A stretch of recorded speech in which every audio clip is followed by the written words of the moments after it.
Good morning, conventioneers. This is Michael Kanadas with the Grovian Doll Museum and Carmel Doll Shop. We're at our second session today with the Deborah Jenkines sewing workshop, Evergreen. Deborah, you have something to show the audience. I do. Anyone that takes classes from me knows that I enjoy my scarves. And this particular Hermes scarf was the inspiration for the project we're making. And I think that, you know, all creative people have to find inspiration. And if you're going to do it, this is the way to do it. Yes, yeah, go from the top. So basically, though, this is your inspiration, but it's not necessarily the era that we're working in. We're doing an earlier era, but honestly, some of these things are from an earlier. They really mixed it up. Yeah. But I like the colors, and I just wanted this feeling of fun, and I like the green and red, and I thought you might be interested in seeing it. I am going to have some skates. I don't have them right now because I just got a prototype yesterday. If it wasn't for the last minute, nothing would ever get done. Nothing would ever get done. But I thought you'd be interested in seeing that. And the skates will be the similar skates They're that they're very wearing, similar. which are they would just go over the shoe. So you could put basically any kind of shoe, and then you put the skates on top. You kind of strap them in like Right. girls do with toe shoes. Right. Okay, so that's a great thing. So we're going to start moving on in the project, but I was tossing and turning and reliving what we did yesterday, and I thought that the audience needs to know what mouse stitches are.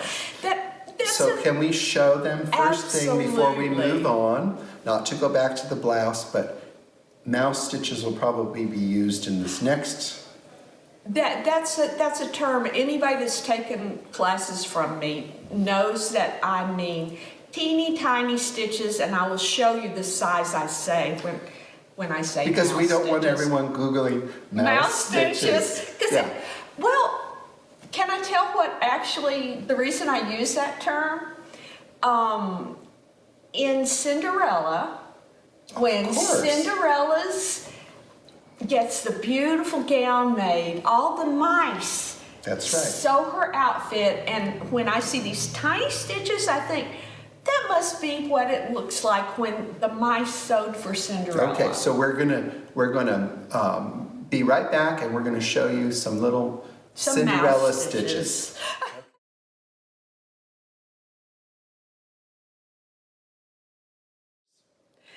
All right, I'm going to show you what I mean when I say mouse stitches.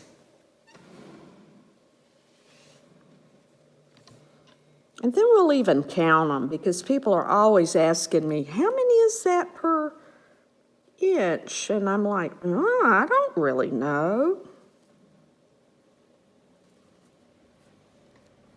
These are perhaps a little smaller than they need to be.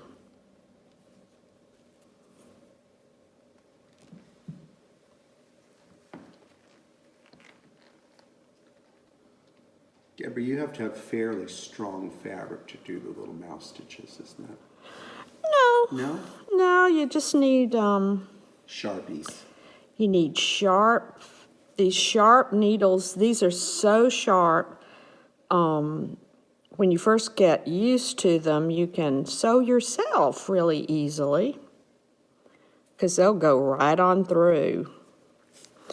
I wish I could use a thimble, but I just never learned how. I don't have the, it doesn't work for me, the thimble. It doesn't me either, so. Okay, that's probably long enough, and I'll do a few more, and we'll kind of average, and that's about right. That looks about 10 per inch. Let's see. We could count. We can count. There. Oh yeah, those are nice little mouse stitches. Mm-hmm. So let's count just for fun. Okay, that's the end. That is 1, 2, 3, 4, 5, 6, 7, 8, 9, 10, 11. 11, okay. Yeah, So I guess 10 would be about. 10, 11. Yeah, 9 to 11 per inch would be about right. You get much smaller than that, it's really slow. But those you can tell I can kind of. You can do that I fast. can do that pretty fast. And practice, people out there, practice before you start on your the garment that you're going to work on. Mm-hmm. You know, violinists have to practice, pianists have to practice. So I know I have to kind of warm up before I get really into the, to get my groove back. It does. It goes much faster after you've been sewing for any of us. So this is the definition of mouse stitches. This is the definition of mouse stitches. Now you know.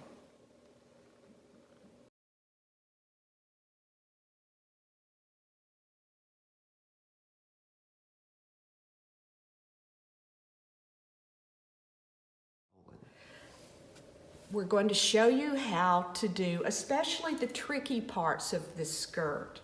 But the first thing I want you to do is take your silk out of, this is a striped silk, take it out of your kit.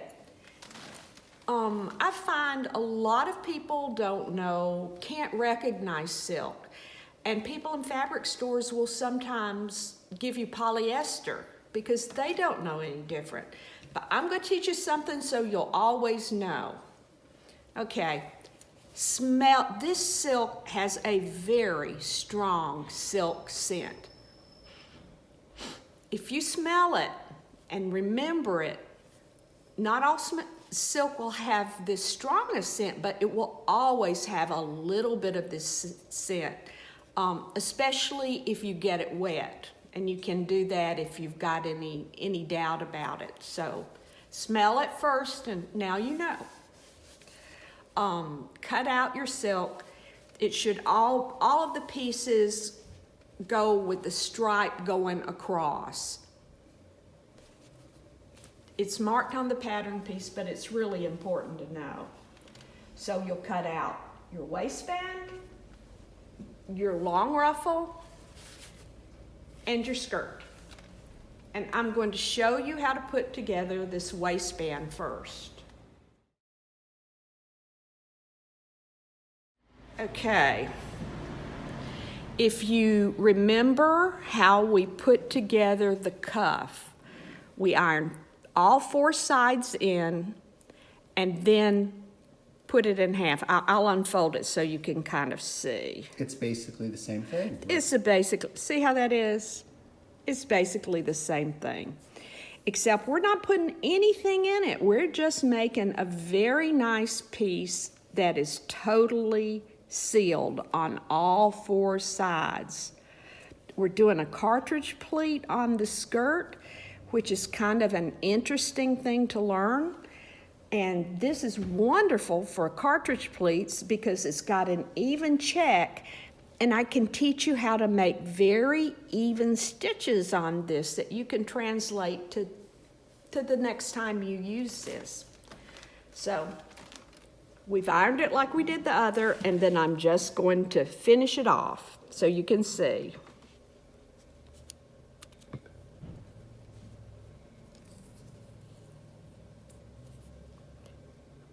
So you're just closing it up. I'm just closing it up, and you just catch the very, very top. And these go very close too.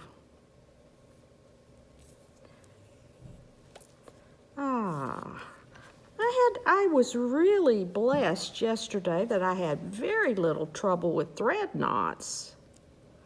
Maybe we'll be lucky today too. But I can just go ahead and finish this off. And the main thing I wanted to show you, I guess, was the way when you get to these ends.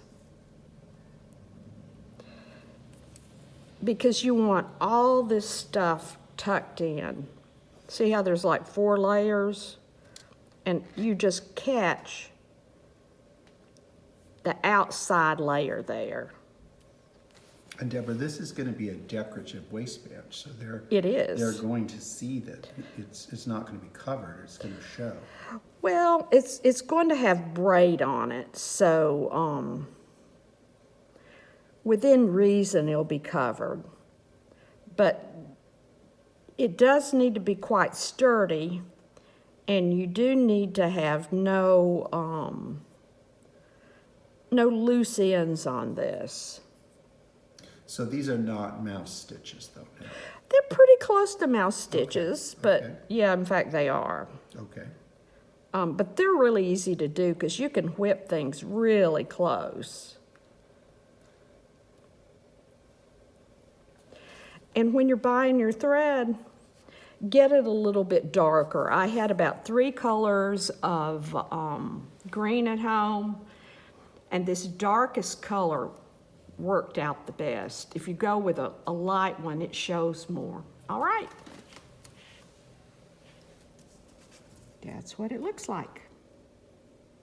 So it's basically the same concept as the cuff. As the cuff, except it's, you know, now finished on all 4 sides.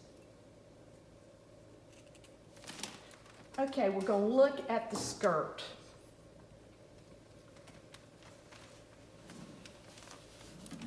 It's been hemmed. And that's what stitch would you call that? It's a whip stitch, a slip stitch. That's what it is. I mean, there's a lot of different ways a person could do that. Absolutely, and some people like to do a blind hem stitch. I find it slow, and so I don't do it. I would do it with what you're doing. Mm-hmm. This is going to be covered 3 times, so. I mean, if they wanted, since it's being covered, they could do that by machine. Absolutely. If you wanted to do this by machine, this could be done by machine. It's going to be covered completely up. I just do mostly hand stitching. I mean, it's kind of hard to do it and watch TV and use the machine at the same time. So I would imagine so. Yeah. The skirt is not difficult to make, but there's a lot of sewing in it. So if you are wanting to do that with machine, I'm perfectly So good now with we're that. doing, there's the back seam. Yes, here's the back seam. I sewed it basically with mouse stitches, and then it's whipped for always I finish seams. And then here's our rolled. Here's our rolled seam. See how nice they look there. And they learned that on the blouse. Learned that on the blouse. So oh, I'm sorry. I learned that on the blouse, and this is a little bit longer. This fabric is a little more difficult, but still, this is a really good technique to learn. Deborah, I'm glad I learned that, because this is so nice, because this is sometimes an area that has bulk, and that really lightens that all up. There is that is one of the biggest advantages to knowing how to do a rolled hem, is there's no bulk. It takes up very little cloth. I mean, if we put to the two, I mean, look at that. It's just almost. Works very well. I'm going to have the beauty department see this today, but they'll probably tell me that they've always been doing it and they knew how to do it. Oh, that's funny. But so we do that, and I'm going to show you about the ruffle.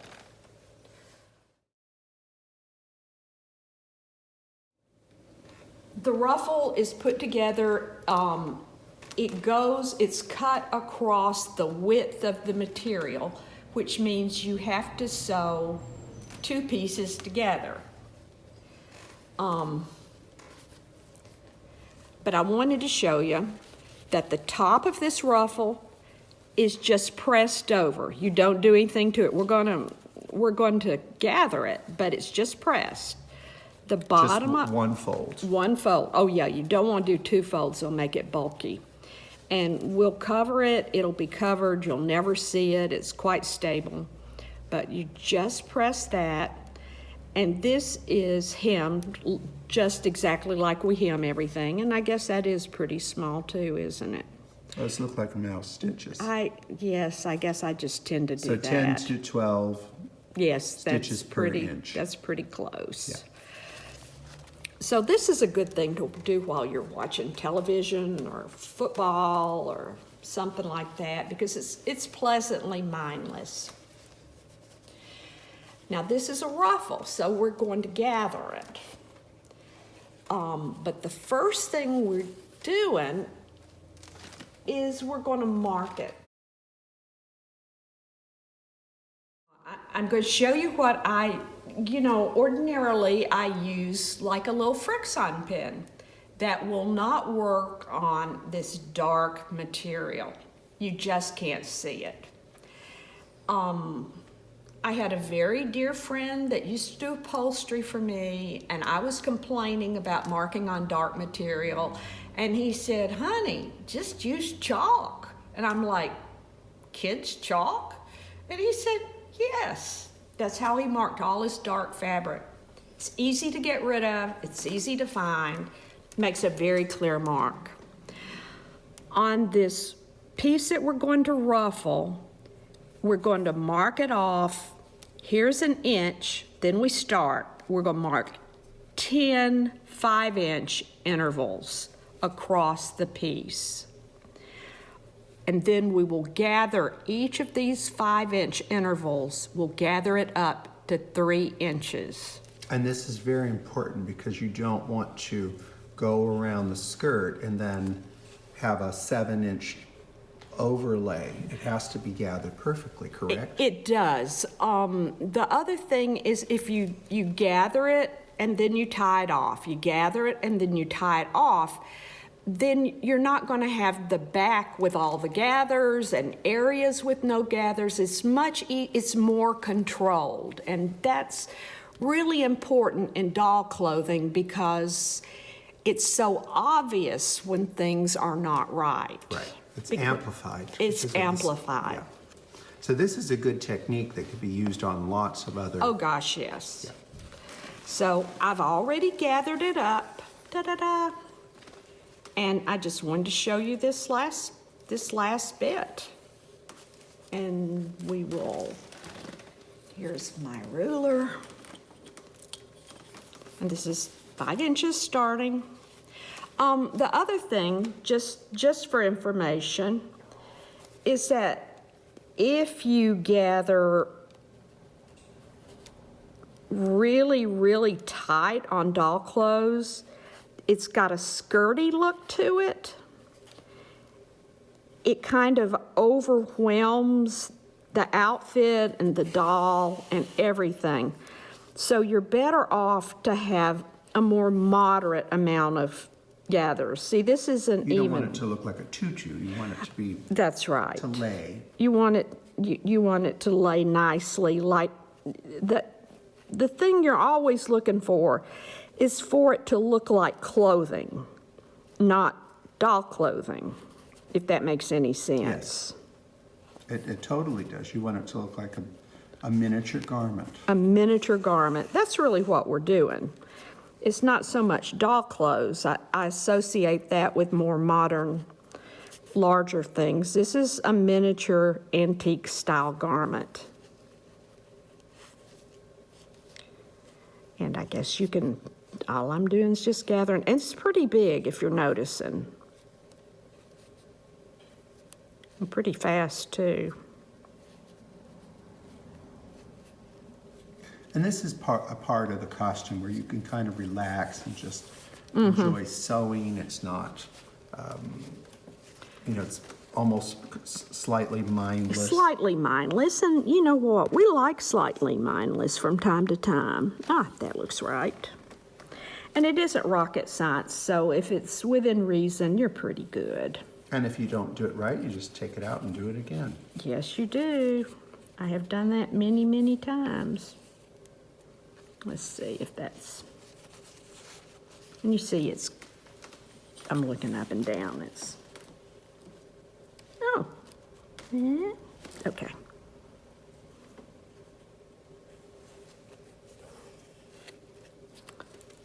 There we go.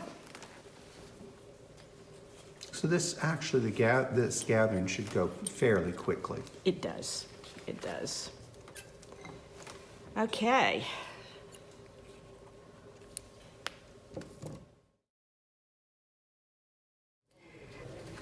I'm going to show you how I do the ruffle, and more importantly, the placement of it.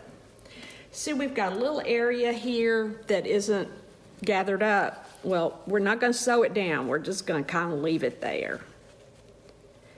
And I'm feeling with my fingers, we're going to sew through this ruffled, right through this, okay? And it's going to sew through to right above that hem. That way you don't have a lot of bulk. It's just easier. So kind of in the ditch a bit there? Just a bit above, yes. I guess this one really is kind of in the ditch.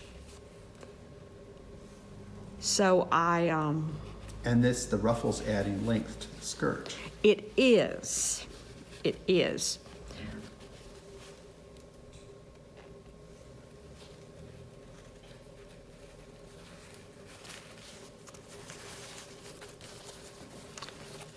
I'm not going to do this whole thing in front of you, but, and you can feel with your fingers where it's supposed to be. And those look nice and even, the gathers. By tying them off, that really By is a tying good- it makes life much easier for you. It really does.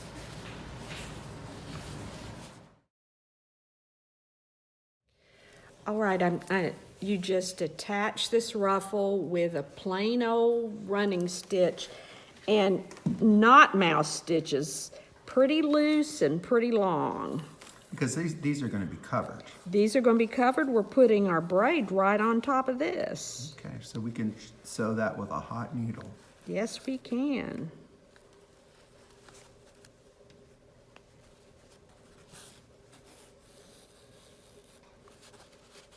And just kind of be aware of your ruffles as you go.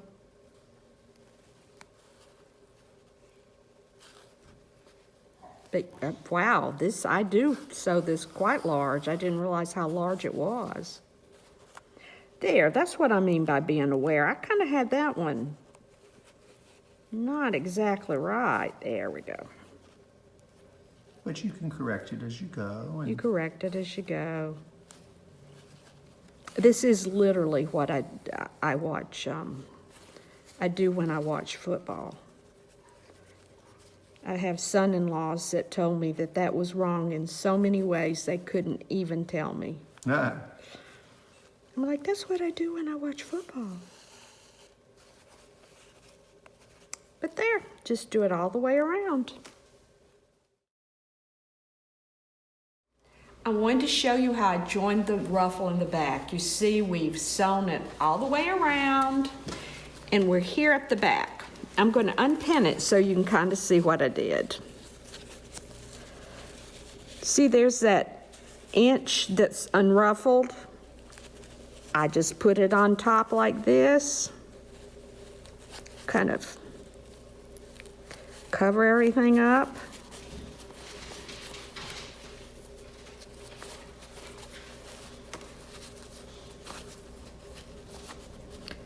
Tuck everything that shouldn't be seen in and sew it on.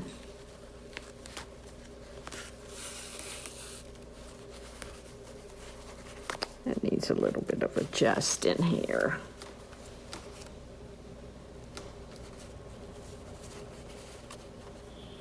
There.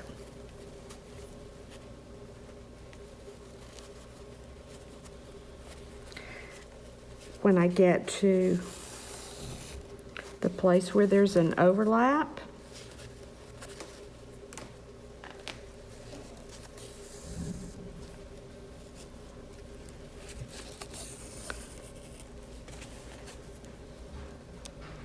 and this shows less than just about anything else you can do. It's essentially a hem stitch.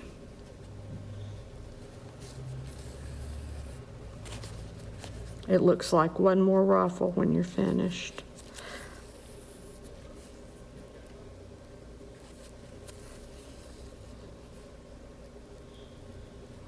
When you get to this back side, you can finish it a little bit nicer. Clip it, overcast it. That's what I'm going to do. But see, that's just another ruffle. Blends in beautifully. It blends in very, very easily. What we're going to do next, is attach the braid. We're going to apply the little picot braid I have here. It's black, and I think very pretty and soft. Lovely to work with.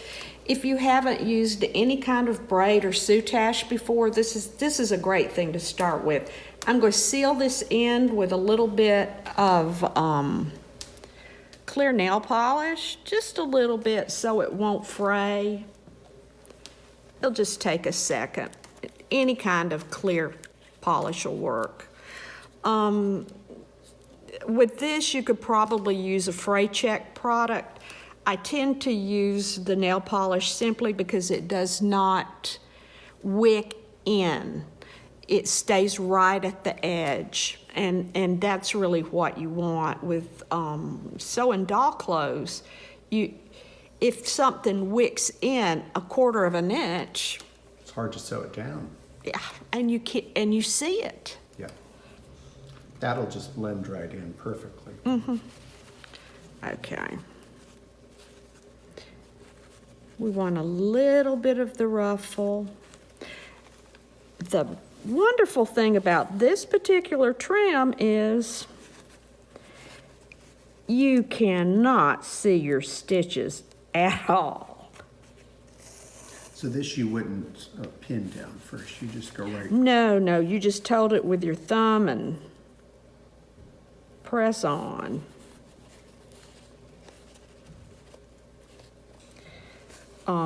The stitches are pretty long, and you're trying to sew over your gathering.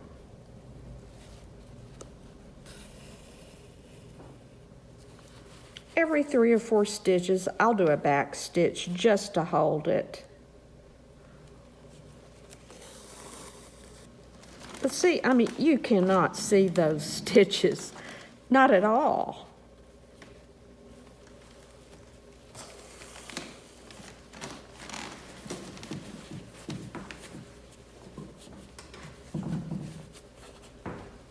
Just kind of keep it neat as you go, and sew all the way around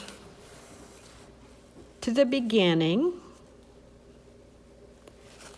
and cut it off, seal it with a little bit of nail polish, of the clear nail polish, and then sew it down right on top.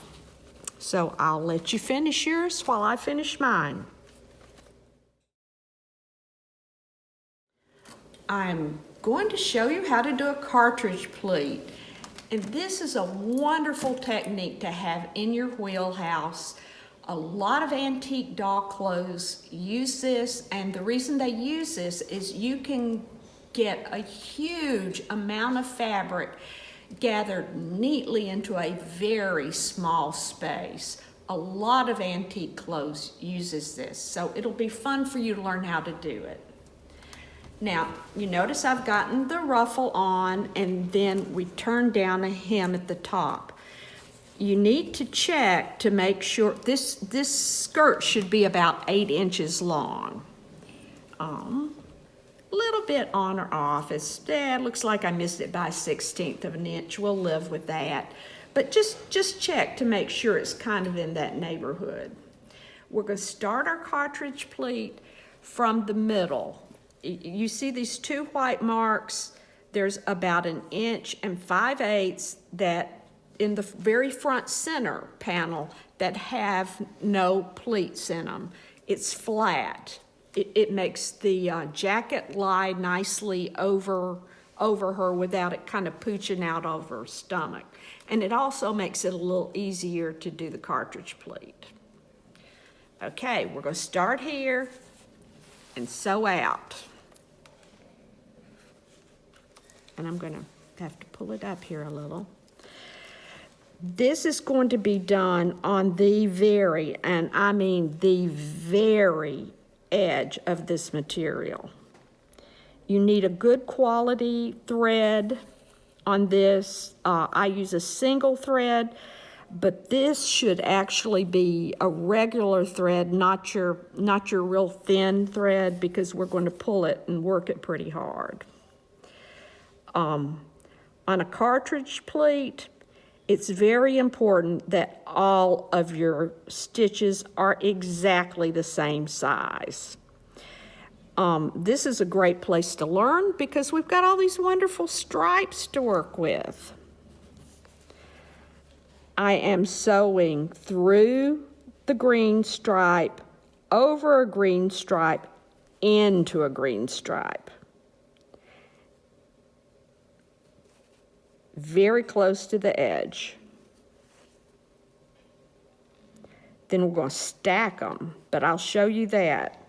This, when you're doing this just by guessing, it's a little harder than this will be. And I want you to notice how very close to the edge that is.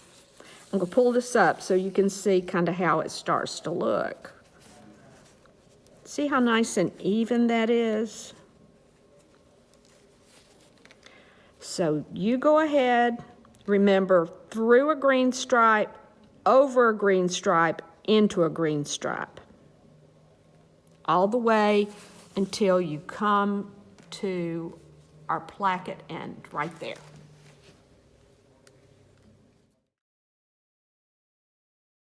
Well, and you'll need to come in really tight so you can see this.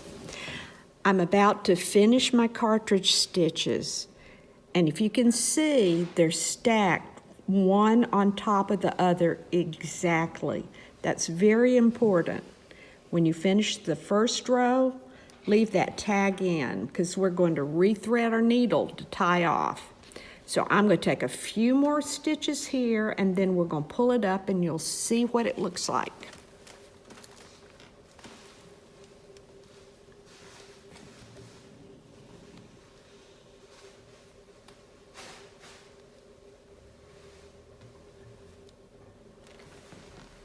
Okay.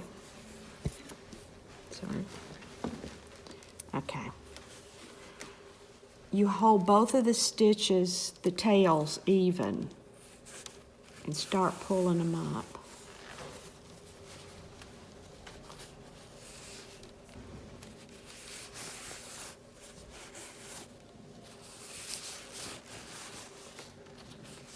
You just have to ease it in, correct? You don't want You just to push it too hard. Oh, you don't want to do that because then you have to. Now, I want you a nice tight shot. See how pretty and even that is? And you can just pull in an amazing amount of material and it makes a beautiful, even rolled gather. But isn't the trick really, Deborah, is the 2 rows of stitches to get that? Yeah. Oh, yes, you have to have the 2 rows and they have to be stacked exactly. And it's kind of, this is nice because we've got those little lines to go by. Okay.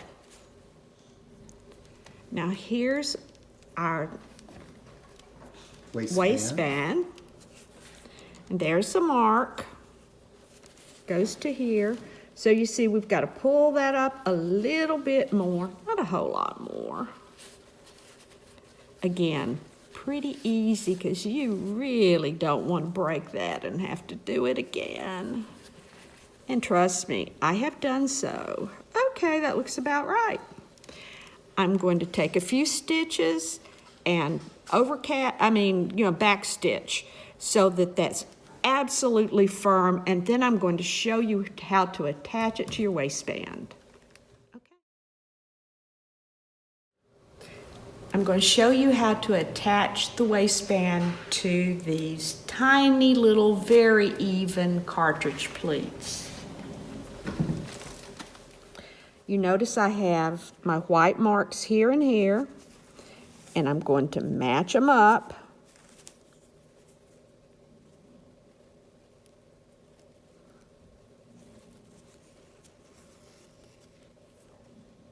Couple of stitches. Again, you need not heavyweight thread, but the lightweight thread doesn't work well on this.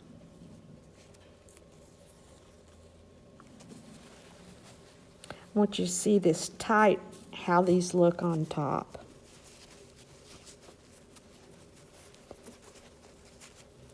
And you catch the very top.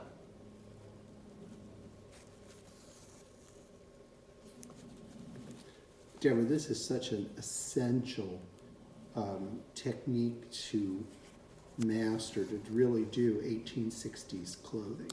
Yes, it is. You just can't pull in the amount of fabric that you need to without this technique, not neatly. And I don't know, I enjoy doing it. This is dark fabric, and that makes it a little trickier. But the good news about dark fabric is if you slip up with a stitch is a little bigger, it's not going to show. So That's true. So it has its advantages. It does, and it was nice to have the checks to follow by that worked out to a really nice size. I'm going to do a few more because I want you to kind of see it's not hard. It's just particular. I think, though, a lot of costumers have had a very hard time with the concept of this because it's so foreign to anything we would do or see today. Yes. But it's essential. It wasn't a weird thing back then. 9 times out of 10, if you see underwear from this era, I mean, both real and doll size, that's how they attached it. I think we've done enough for you to see. Well, and I think that to realize... Come look at, see how neat that is? And here's, it goes to nothing. It goes to absolutely nothing. There. No, that's great. Okay, we're going to finish it up and then attach the braid to the top. There you go. What do you think? I think it's wonderful. I think it's really, really coming together beautifully. And I love the gathering, and I love the little simple decoration around the waistband. And she looks very happy in it. Mm-hmm. This picot braid, the edge extends a little bit, and then this is stitched in the ditch, as you said before.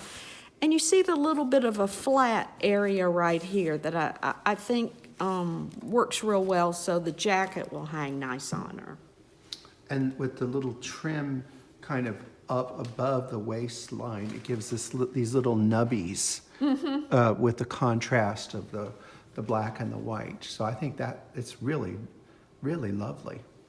I was pleased with it. I love this fabric. I think it looks really nice on her. And the people that are purchasing the kit, they could basically take your pattern and modify it and do different shapes and things. Oh, absolutely. And they could basically take this and put, straps. They could do all kinds of creative things with, once they've done your class the way that you're teaching it, they could go off and do all kinds of other wonderful things. I'm always happy for people for their own use, to use their own fabric or antique fabrics and enjoy the patterns. That's what it's about. No, and they could do a couple different, couple rows of ruffles. Mm-hmm. So it could be really have a lot of playability. A lot of applications. Well, I think that's great. So I guess we have to move on to something new.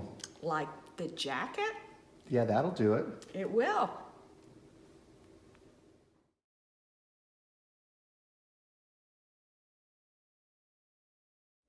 Your jacket's made out of velvet, and I'm going to show you a little bit about cutting out velvet, because it's a little tricky if you haven't done it before. This is lovely green, all cotton, handles beautifully. Lightweight. Lightweight, perfect for this jacket. But it needs pressing, and we're gonna have to press it. All right, I'm not using any steam. The nap, this is a nap going away from me. You have to feel it. You have to feel it. You've got resistance when you put your finger that way. It goes really slick the other way. So we're going to press in the direction of the slickness. Otherwise, we have crushed velvet, don't we? Otherwise, we have a big mess. And it'll puff up a little bit too, so don't worry about it too much. We just, in traveling, this got a little bit messy, and I'm assuming yours probably will too. You can't do this, and you can't do that. You have to go with the grain. You have to go exactly with the grain. And again, don't worry about it. This doesn't look perfect, but it will still be exactly right when we do it. Now, Deborah, my grandmother used to press velvet from the backside. Have you ever tried that technique? We can do that, but you've got to be real careful. You've got to remember which way you're going. Which way you're going. And I think we do need to press this other side too. So now you're going to do it the opposite because it's flipped. No, it's still I kept going it. It's flipped. Okay, It isn't reversed. Okay, I'm looking at it upside down. So Backwards. Yeah. Could misting help it at all, or is that going to just add? My iron is hotter than this one. This one's not as hot as I ironed. Okay. Well, we don't want you burning the sample. No, we don't, because I didn't bring a whole lot, and we don't want to wait for me to go back to Charleston, South Carolina. No, we don't. Oh, no, now see, that's totally come lovely. Okay. These pattern pieces go on length of material. Length of material's the selvages on either side. That's the length. And they go with the nap up. So if I sat down with a jacket and I scooted down like this, the nap would flatten and not make a big mess in the back. Every piece has to be cut with the nap Going down. down. Down. Yes. So think of like a bird, how birds have feathers. That's a great thing to So say. the feathers are going to go on all one way. So if you try to do it the other way, it's not an attractive look. Well, mainly, and you can make a mistake in going up or down, but every piece you cut has to go in the same direction, or you will find that you have a jacket with many different colors. Right. And particularly when it'll be so noticeable, and if you photograph it, it'll show immediately. Okay.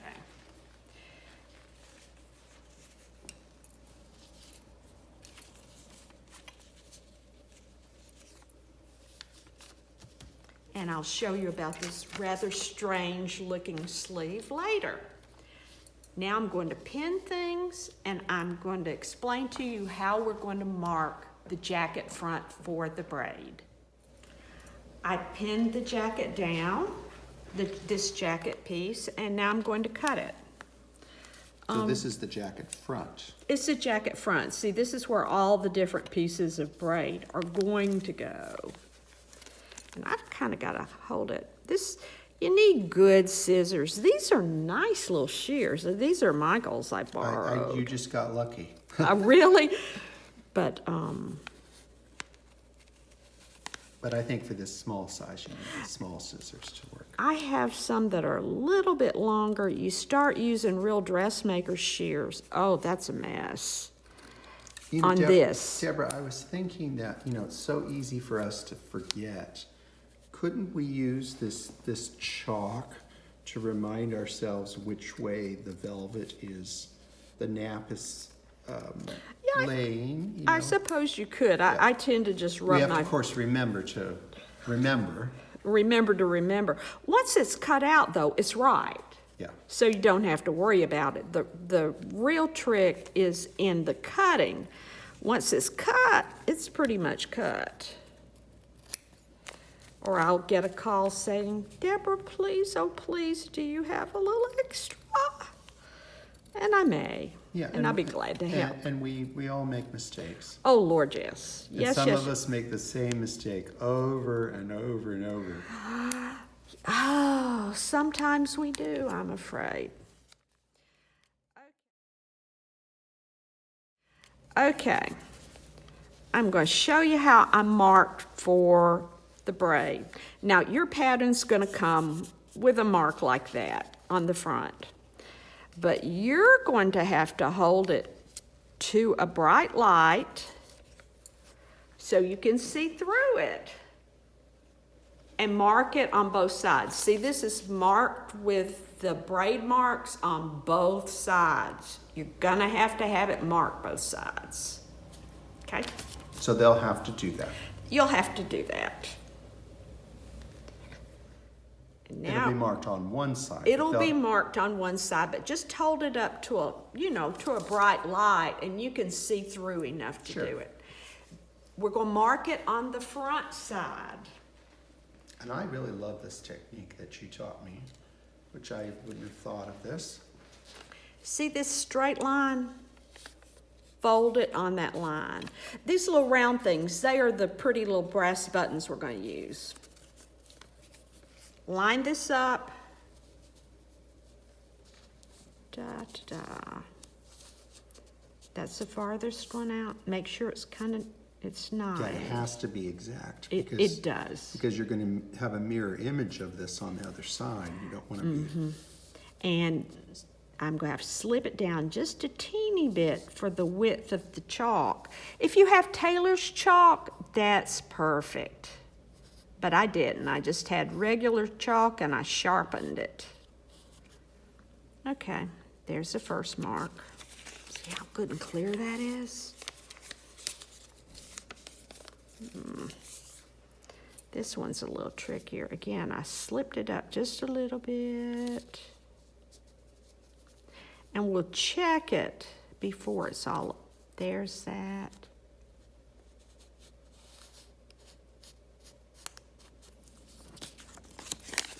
That looks pretty good. Thank you. And again, I adjusted it basically for the width. You flipped it the other way. Flipped it the other way. Because it...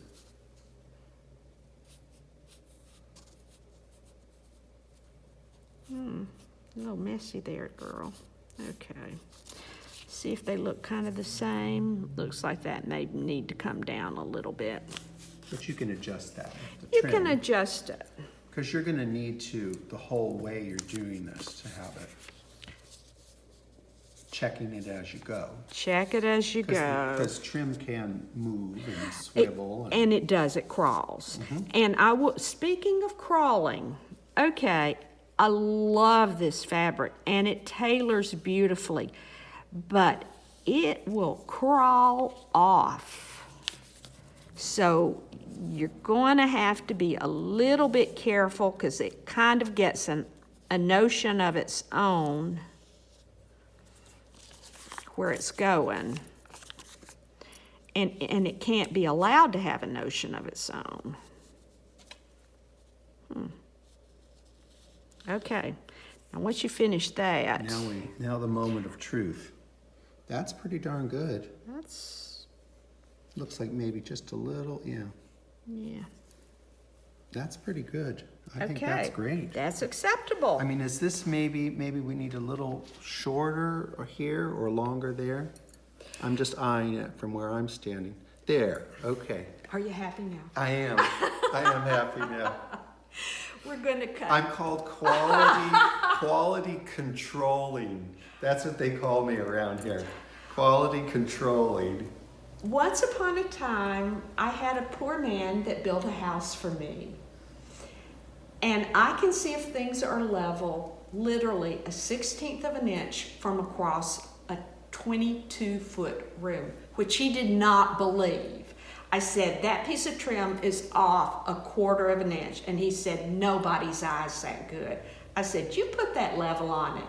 And he did. And I said, what was it? And he said, I'm not saying nothing. Meaning I was right. So, yeah. Okay, we're going to cut 6 pieces of braid, 2.5 inches long. Seal the end like I showed you. Tuck it under, and you're going to have a little bit hanging over, and that's fine. So I'm going to show you that now. Okay, let's do it. Let's do. I'm going to show you how to put on one piece of trim. It isn't hard. We're just going to put it at the end of that mark. I don't pin because I find that actually is not as exact as just sewing, being rather careful what you're doing.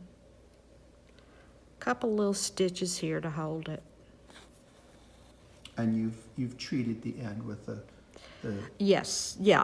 On this is very soft trim, which is one reason it handles nicely, but it will ravel, so I always treat the end and then fold it under. Okay, see where that is? There we go. And we'll sew the little bead buttons right on top at the ends. So this has to be done before the jacket's put together. It absolutely does. Because it's going to be encased in the lining, correct? It is. Okay.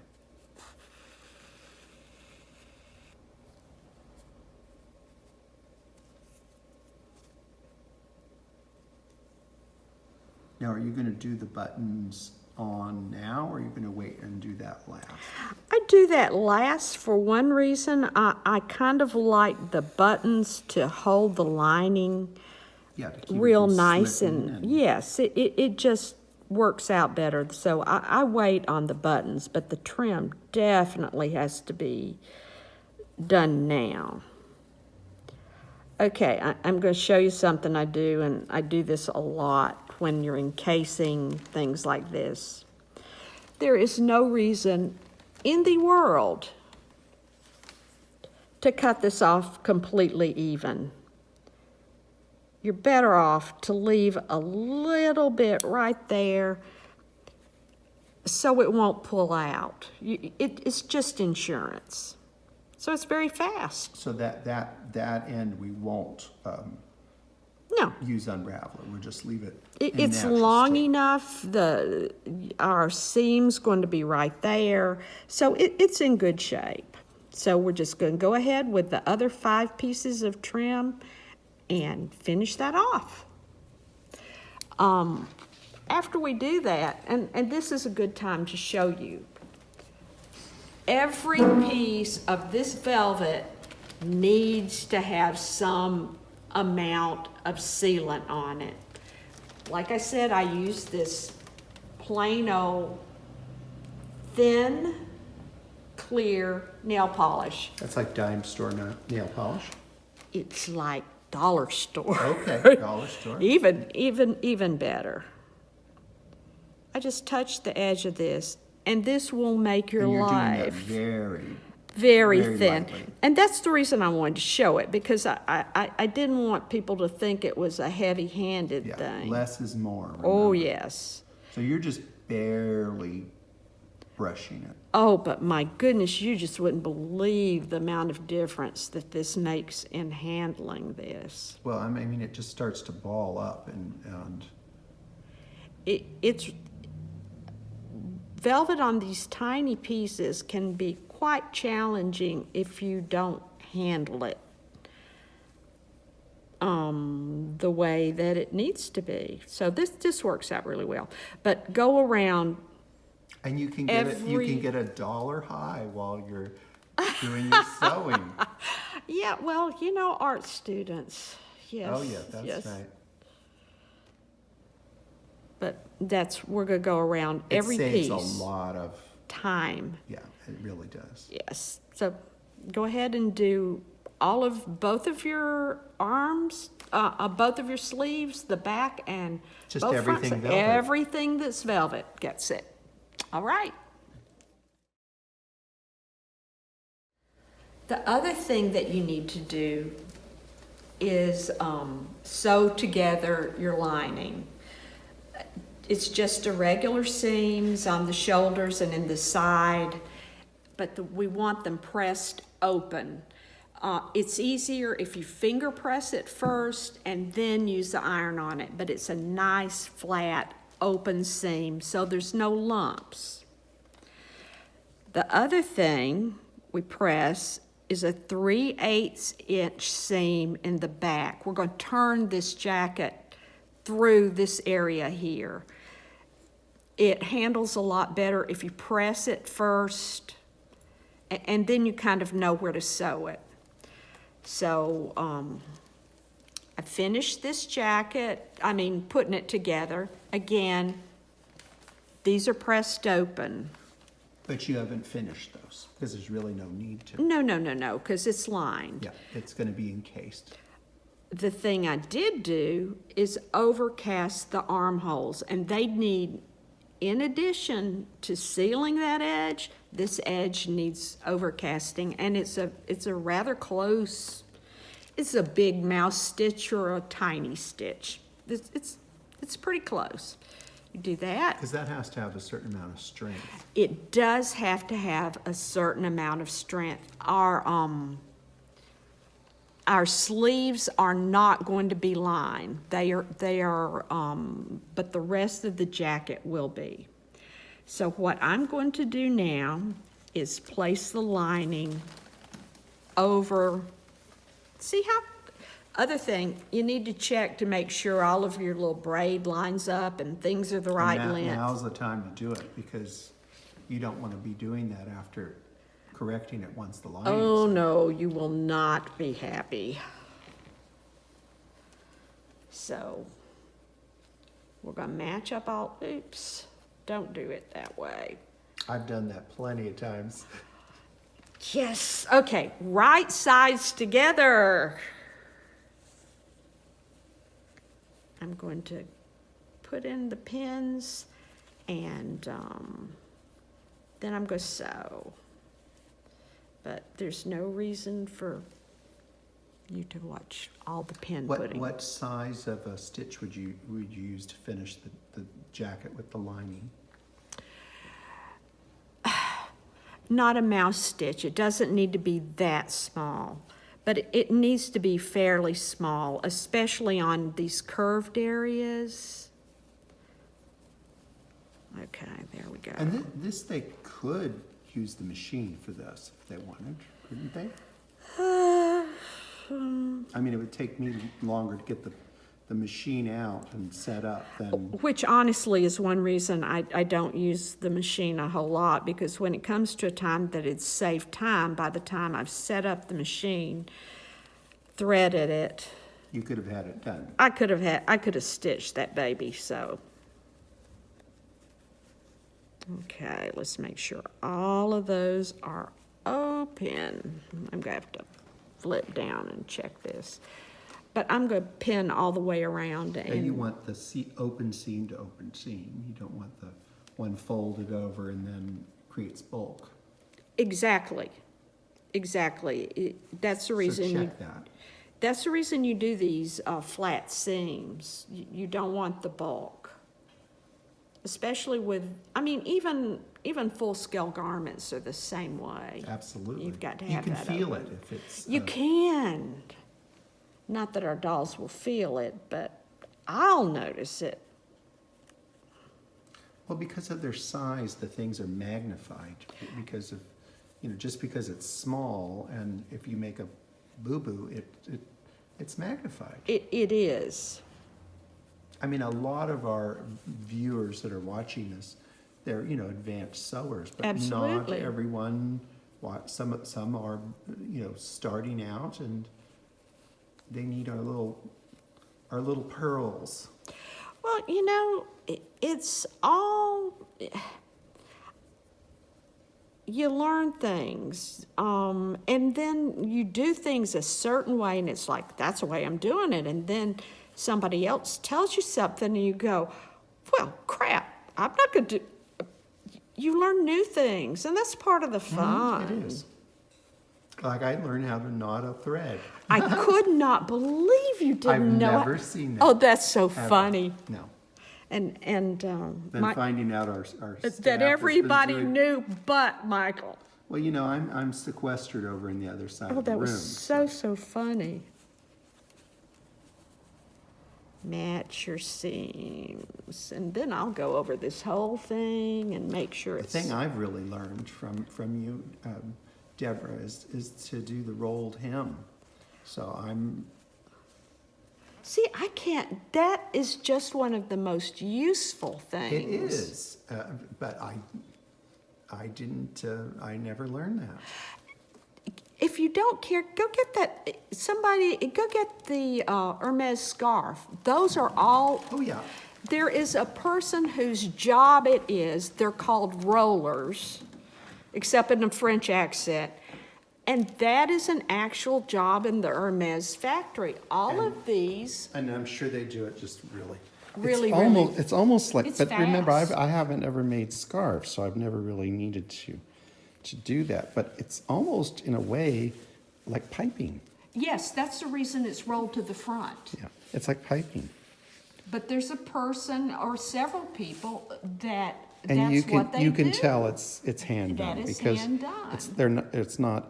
it's pretty precise, but it's not It's right. obviously hand done, Yeah. but that's a rolled hem. But I've never did it. So I thank you. Now that we've got everything, we've sealed both of those armholes in the velvet. You don't have to do it in anything else. I'm going to sew using a 3/16 inch seam, which is our general seam here.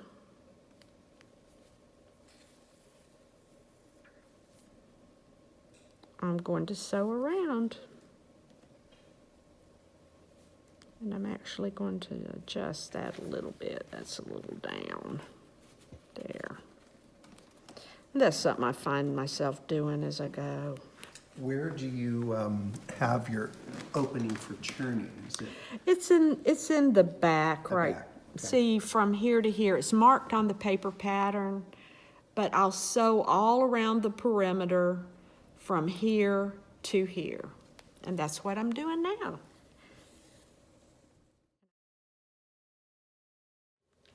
All right, what we did was we sewed all around the perimeter of the jacket with the lining, then I turned it.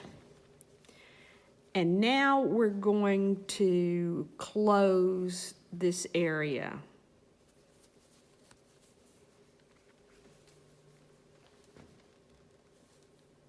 Let me find where it's sewn to. There we go. Now, what type of stitch are we going to use for this? Deborah? This is a slip stitch, hem stitch, whip stitch. It's like I said, it's all the same thing. I tend to call them all whip stitches, but that's all it is. And what size are we going to do? Little stitches, medium? Pretty small on this. I just hid my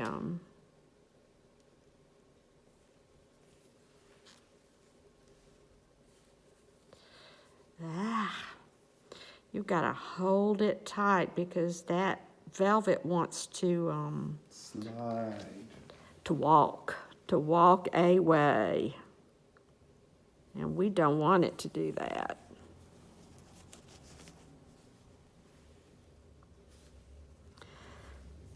After we do this closing, I'm going to pin the armholes pin the lining to the velvet, and then we're going to whip that as well. So that'll be the second whipping of Yes, the armhole. So they're going to have some body to them, they are. They are. which you're going to need for a jacket. Which you need for a jacket. It just looks, it gives a really nice look to that. And this jacket also has the trim all the way around the armholes. So trim's going to go on top of this. So everything will be held. That's what I was going to say. This is not only sewn right now, it's going to be whipped on top. And then the braid is going to, I'm going to push that down. That's a little high. And then the braid's going to hold it as well. So it's will be a very durable jacket, even though I guess our dolls won't wear them hard. I always like anything you put this much effort into, I want it to last. You want somebody to be excited about it 50 years from now. Absolutely. And the thing about this design, this really could go on any antique doll of the period. It could go on a china, a paper mache, or a wax. It could be any. It would be very pretty on a wax. Any, fashionable doll of the time frame. Yeah, which is like mid 1860s. Mm-hmm. And that's a wide. And since they're cutting it out themselves, they can Adjust it to their doll. Okay, I think we've gotten around to, oh no, we have not. I thought I was more done than I am. I've got another inch. Well, you gave it a nice wide opening, because sometimes if you don't, you end up having tears. Yeah, you don't want to pull it. You don't want to pull it out.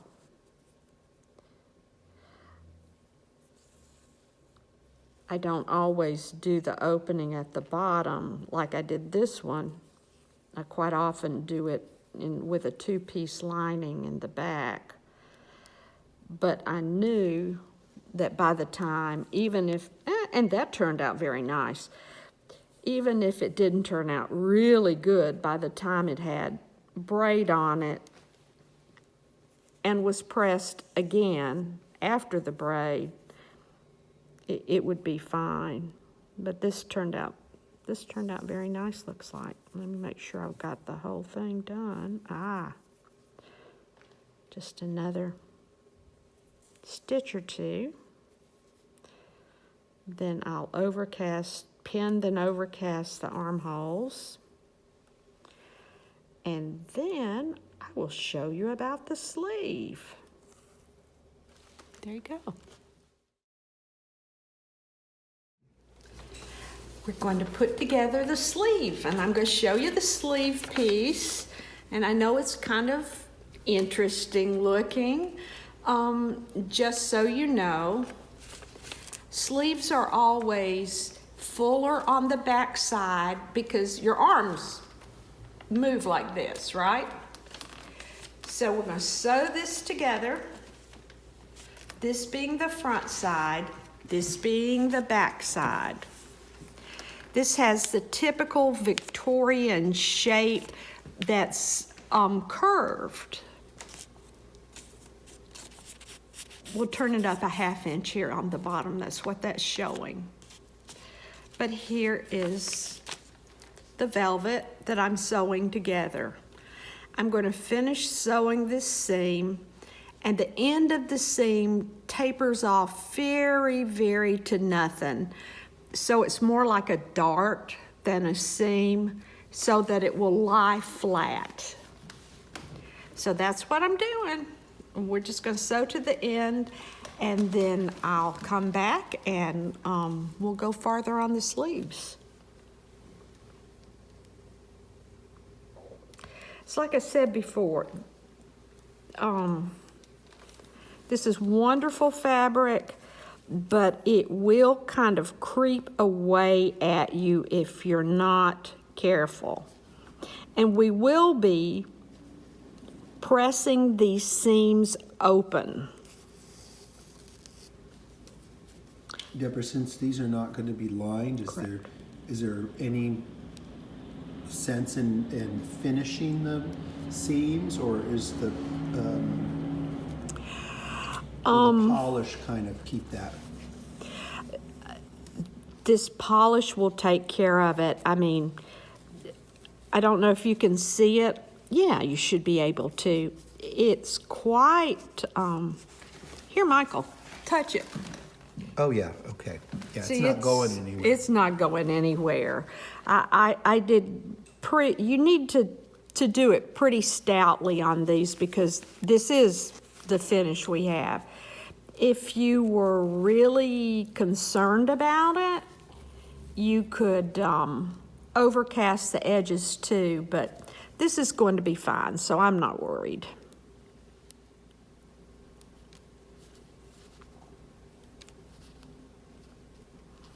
And this was the main thing I wanted to show you, because it'll make a difference in how it looks on the doll. See how I extended that all on very, very gradually.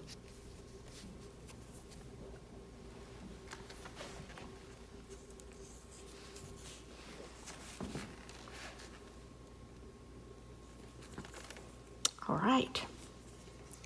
Next, I've got it pinned, and then I'll sew this seam. And then we'll flip this up a 1/2 inch. In fact, best I go ahead and finish this, then I'll press it open and I'll show you how to turn up the hem. Yes, well, I finished the seams and I pressed them open because that's what we need to do here. And see how curved that is. I'm going to hem it, and it's got a nice coat of nail polish or whatever you need to make it not ravel, and I'm going to hem. I'll do a few. You need to see how much I picked up there. Not too much. Try to do that. If you do much more, it will show through to the other side, and we really don't want that. Not at this point. You've got things nearly finished now.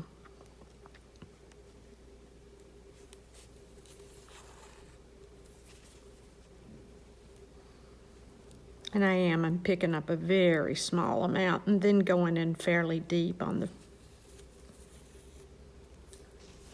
You could actually use more pins, but I tend to use as few as I can get by with and still do the job. After I finish this, we'll set the sleeve, which is probably the hardest part. But this is not a hard sleeve to set, so you won't. If you did your blouse, you're going to be great. Well, I finished with the hemming, and I sewed on this trim, and again, the trim hangs off a little bit. When we put the buttons on, the buttons go right here on the little dart. But now what we're going to do, see, we've got our marks here. So this is the area we're going to gather so that the sleeve will be small enough to fit into the armhole. And again, as I'd mentioned before, the whole armhole needed to be whip stitched. So this is what we're doing now. We're going to gather it up, and then I'll pin it, and set the sleeve, and we pretty much have it done, except for just all of The the little decorations, the fun part. the fun part. Absolutely. Let me put this down so I can see.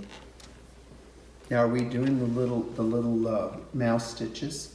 No, these have to be, when you're gathering, if you do mouse stitches, it isn't real helpful. These are more like medium stitches. If you do big ones, then you end up with pleats. And we don't want that. And we do not want that. And what we do want to do is, there's my mark, is make sure I've gotten all the way to my mark.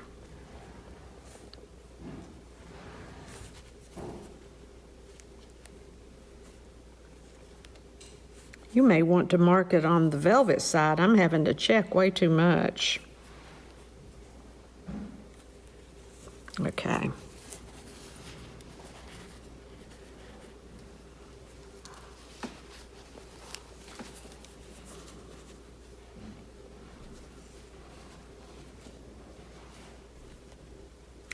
know when you're seeing what I do, it's like, how can she know whether that'll fit or not?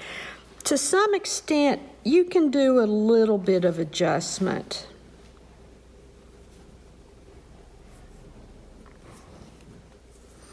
I find for a lot of sewers that this is one of the most challenging things to set in sleeves.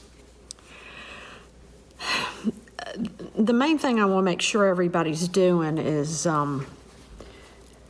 put this wider, it's very obvious. That's the back side and the scooped out is the front side. But I'm going to cut off the string, and then you do a lot of pinning.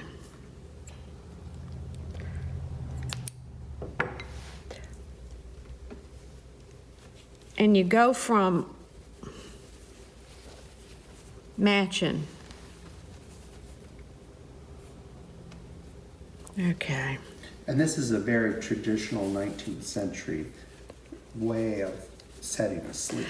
Yes, it is. We kind of got lucky on The blouse was it? the blouse, but the blouse had so much work other than that. It was good. But this is setting a sleeve just like a regular people's sleeve.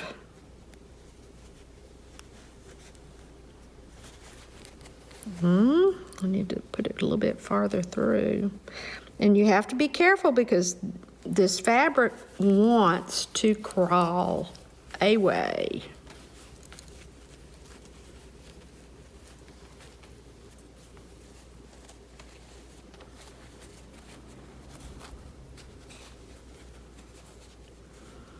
And we're going to put a fair amount of pins in.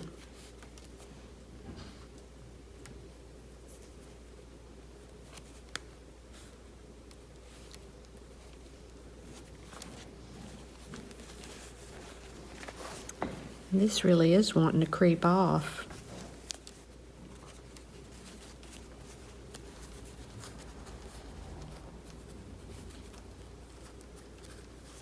There.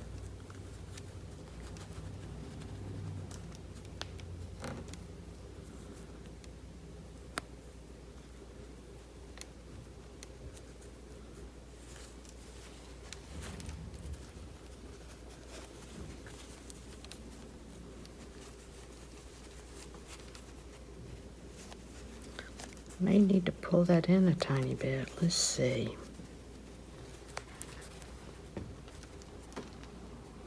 The thing I can tell you is be patient with this part. And if you get it set in nicely with the pins, then you'll be able to do the sleeve well. If you get impatient, which Lord knows is easy to do sometime, then the sewing's going to be hard. So you want to fuss and mess with it now and then have a little bit easier time setting the sleeve.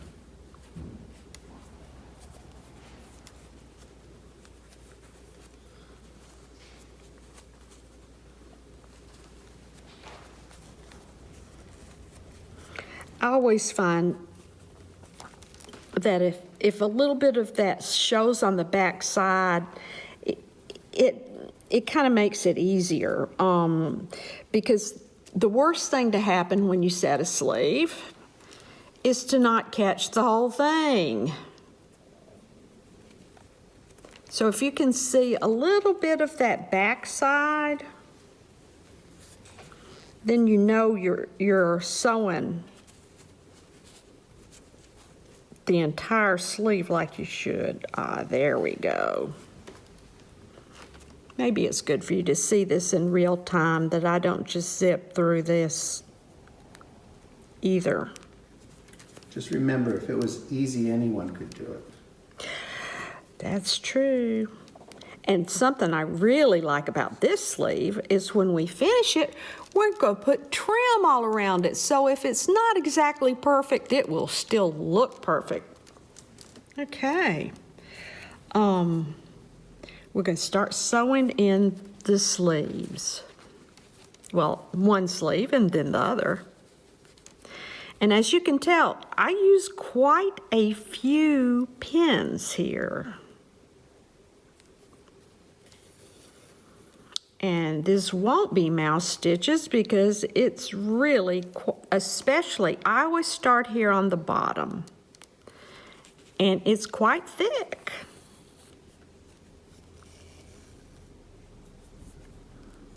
And you want to catch it all.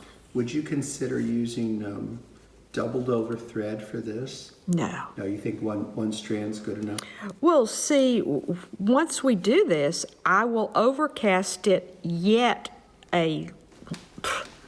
what is that, third time? Oh, then it's plenty. Yeah, And we'll then, overcast of course, we're going to put trim on it too. So And then it's going to be trimmed too, so no, it's very sufficient.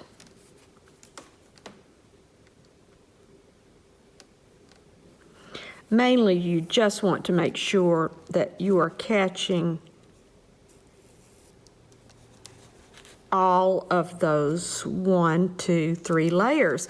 And that's the reason the sleeves aren't lined, because it would be 4 layers if we had done that. that'd be just too bulky. It would be too bulky. We want our girl to be warm, but she doesn't need to look like the little kid in the Christmas Story that can't even put his arms down. No. And you know, they didn't overline costumes in the 1860s. You know, the lining material was expensive. Yes. It was not Fabric was expensive. fabric was expensive. Like your skirt is not lined. That is typical of a original Here piece, to have an unlined skirt.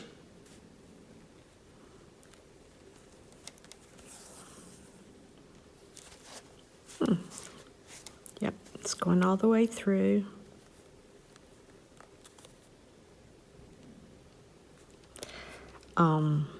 We probably don't need to sew all the way around, but I felt like we needed to go that far.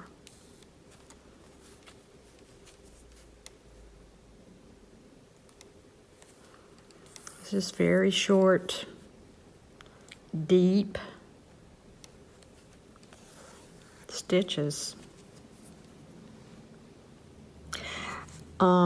Actually, I guess I didn't notice it till I was doing this. Generally, I take out the pins as I go because this is thick and creepy in the sense of it will creep away. I've left these in, so you might want to consider doing that as well. That's really funny because that's something I just never do. Always check on the back side to see that everything's going through like it needs to. And I think doing this project, everyone should invest in a good, high-quality setup. dressmaking pins. Oh my goodness, yes. These are silk pins. They're long. They're glass-headed. They're very fine.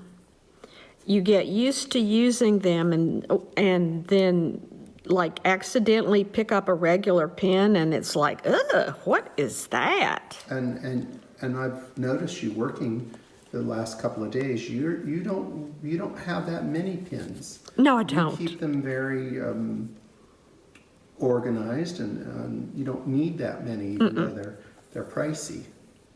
I've got a lot of them at home, but you don't need a lot.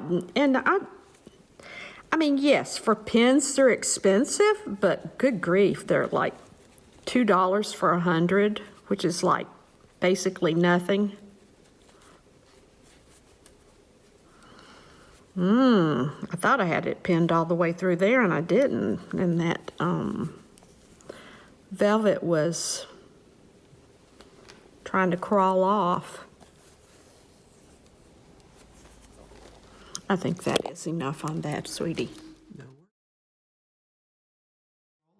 Yes, I just checked the sleeve and it looks really good. So the next thing we're going to do is add the braid. The braid you will stitch in the ditch all around. And I'm going to cut that little twig off, and that's what we'll do. Don't forget to put a little fingernail polish on the end of that soft braid because we don't want it coming loose. Okay.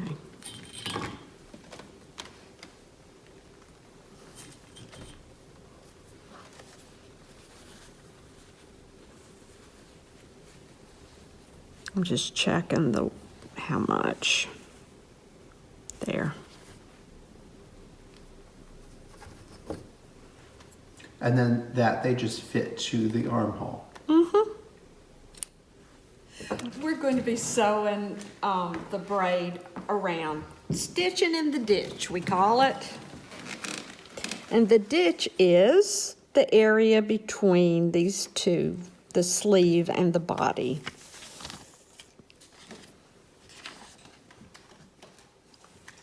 And it really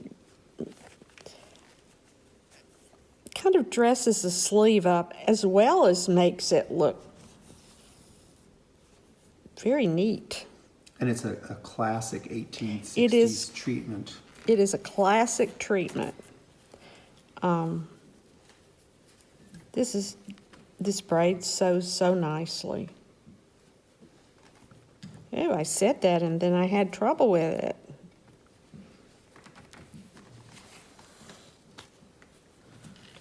But you see, it moves along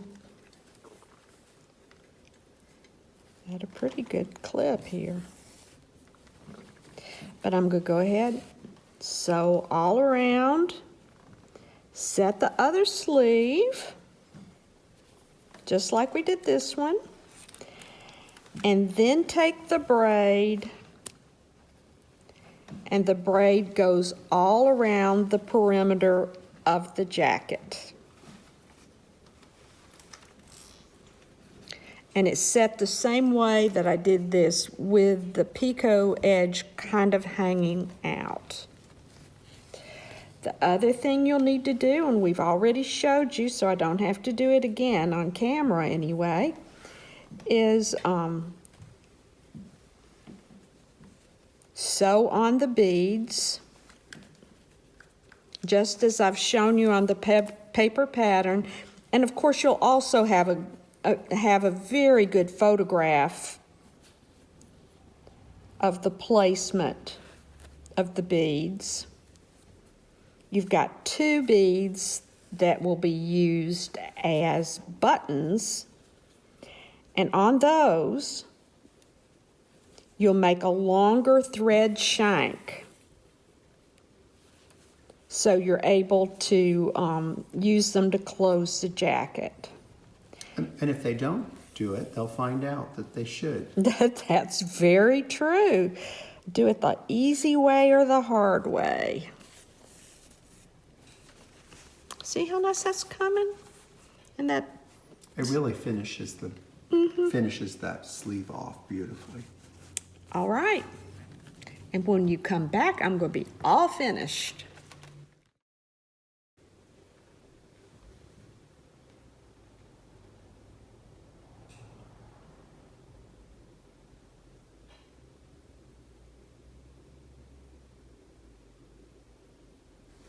Great job, Deborah.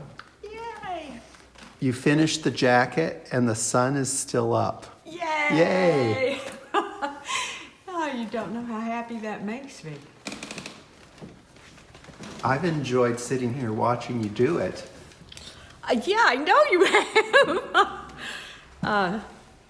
See where the placement of the buttons, and you can see the very Victorian shape of the sleeve. Which is so important. Here, those are the little loops I taught you how to make earlier. And trust me, these fit. Just two, one here and one there.